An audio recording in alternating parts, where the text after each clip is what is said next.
Bonjour à tous, alors ici une petite séquence vidéo sur la relation entre le poids et la masse. Nous allons faire une synthèse ensemble et nous allons voir aussi la formule, donc la relation qui lie le poids et la masse. C'est vraiment une synthèse théorique. Je ferai prochainement une vidéo sur une ou deux applications numériques sur cette formule-là. D'accord ?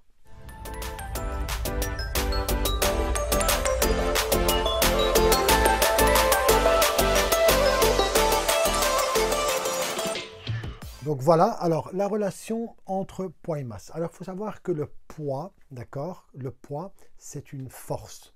C'est une force de ce qu'on appelle la force de pesanteur. C'est la force avec laquelle la Terre, si c'est la Terre, ça peut être un autre astre, ça peut être une autre planète, attire, la Terre nous attire avec une certaine force. C'est ce qu'on appelle la force de pesanteur. Donc le poids, c'est une force. Ce qu'on appelle la force de pesanteur.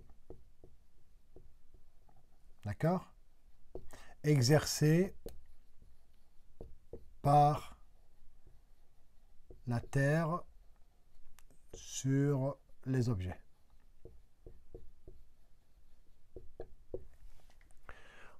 Ok? Donc on va voir que plus on va s'éloigner de la Terre, plus le poids va diminuer, d'accord? Étant donné que le poids va dépendre de ce qu'on appelle l'intensité de la pesanteur. Nous allons voir juste après que l'intensité de la pesanteur sur Terre, elle vaut 9,81. Donc plus on va s'éloigner de la Terre, et donc le petit g va diminuer.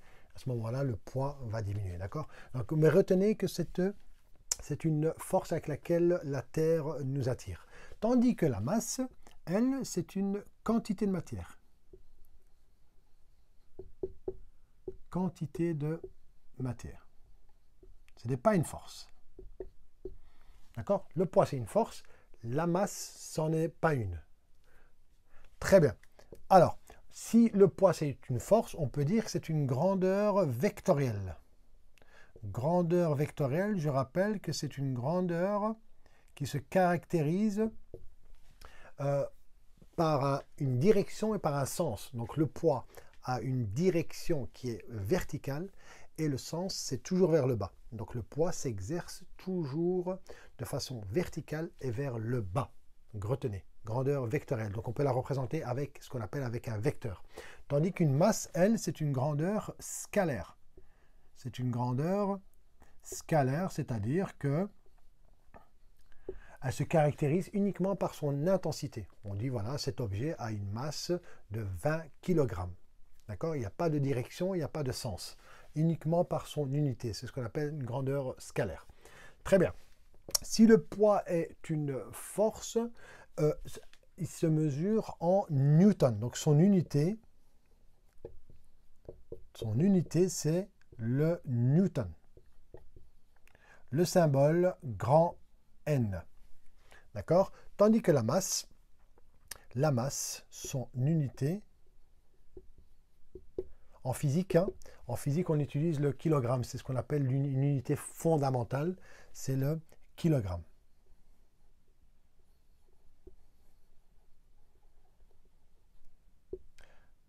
Symbole Kg. Très bien. Alors, la force, toute force peut se mesurer à l'aide d'un dynamomètre. D'accord? C'est un appareil avec une espèce de ressort qui coulisse dans un piston. C'est ce qu'on appelle le dynamomètre. Dynamomètre. C'est ce qui nous permet de mesurer l'intensité de la force. Tandis que la masse, pour mesurer la masse, nous avons besoin d'une balance. Ok? Dynamomètre pour le poids et balance pour la masse. Très bien.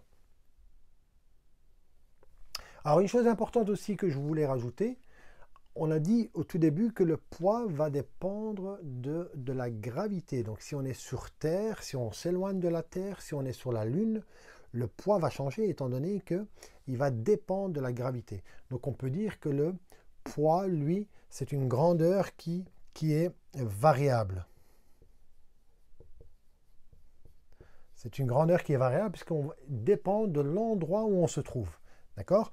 Tandis que la masse, c'est une quantité de matière qui reste la même. Quel que soit l'endroit où on se trouve, la quantité de matière reste la même. Donc la masse, elle est invariable.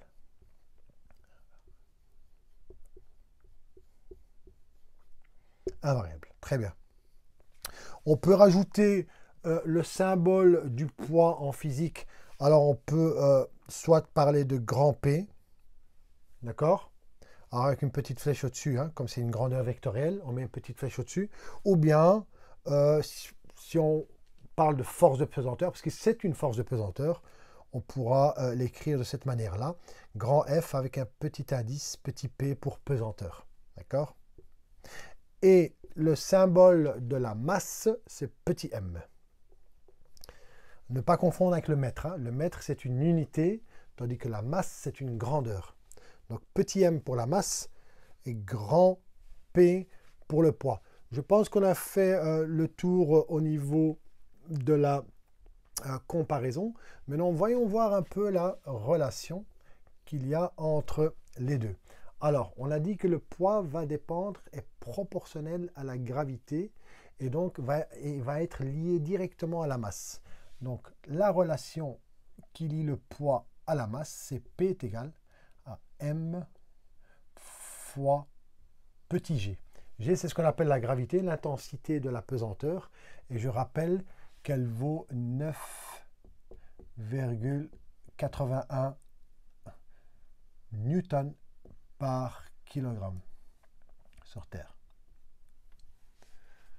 D'accord? Alors, si on parle d'accélération, qu'on appelle aussi l'accélération de pesanteur, à ce moment-là, on utilisera des mètres par seconde carré. D'accord? Mais ici, voilà, il est préférable d'utiliser des newtons par kilogramme. D'ailleurs, si vous isolez le petit g, ça va faire P sur M. P est en newton, M est en kilogramme. Hein. D'accord? Donc ça, c'est la relation fondamentale qui lie le poids et la masse.